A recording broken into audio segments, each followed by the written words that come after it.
Hi, everyone. How have we, the Aspinall family, kept our Bible reading schedule fresh, progressively deepening our learning and our understanding of Scripture? Well, along the way, we got some very good suggestions from a number of ministers and teachers.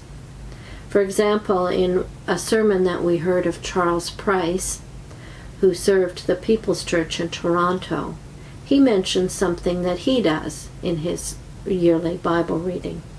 He said he looks for something. With each read through the Bible, he would have a theme or a word or a subject that he would be looking for in the text. So things that he wanted to track, say kingdom, or mothers and fathers in Scripture, or worship. Many times you will find, as you read through the Bible yearly, something will pop out to you on its own. A theme will pop out through that continuous reading of Scripture.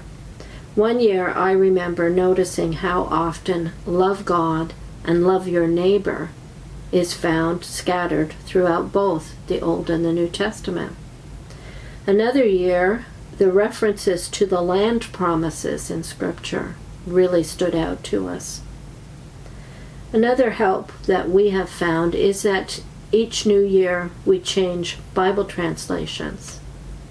So this has given us fresh insights, just hearing it in different words and new angles, and then you can make comparisons with text you've already read.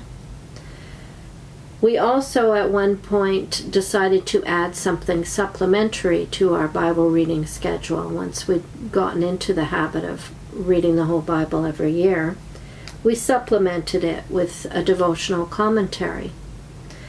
Four that I could think of are Spurgeon has one called Morning and Evening. F.B. Meyer has one called Our Daily Walk. Oswald Chambers has My Utmost for His Highest. And there's even online you can get A Year with C.S. Lewis. I remember we read a book of C.S. Lewis's and divided it up through the year called The Business of Heaven. So just something that you can divide up like that and have it as a supplement to your reading. This year we're reading the early church fathers as our supplement. Last year we read the Apocrypha as our supplement. During a question and answer session that we heard after Tim Keller had given a sermon, a young man who was training for ministry asked how to be a good teacher, and Keller recommended repeated reading through the Bible. And he added that the gelling won't happen until after several reads through the Bible. I would agree with this.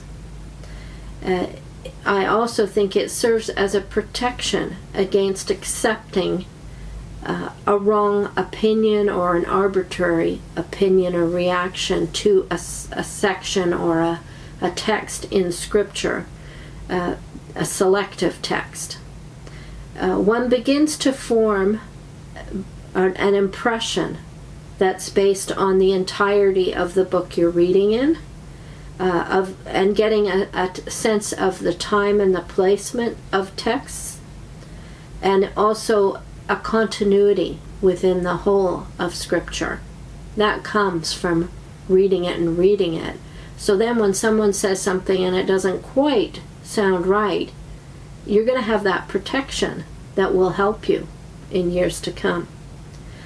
So I would say don't be satisfied with a single read through the Bible. This is not a bucket list achievement. You're wanting the Bible to be serving your growth as a Christian. James, the Apostle James, he gives insight, I would say, into why you need to keep reading the Bible. So I wanted to just close with reading James 1, verses 21 to 25. Therefore, lay aside all filthiness and overflow of wickedness, and receive with meekness the implanted word, which is able to save your souls. But be doers of the word, and not hearers only, deceiving yourselves. For if anyone is a hearer of the word, and not a doer, he is like a man observing his natural face in a mirror. For he observes himself, goes away, and immediately forgets what kind of man he was.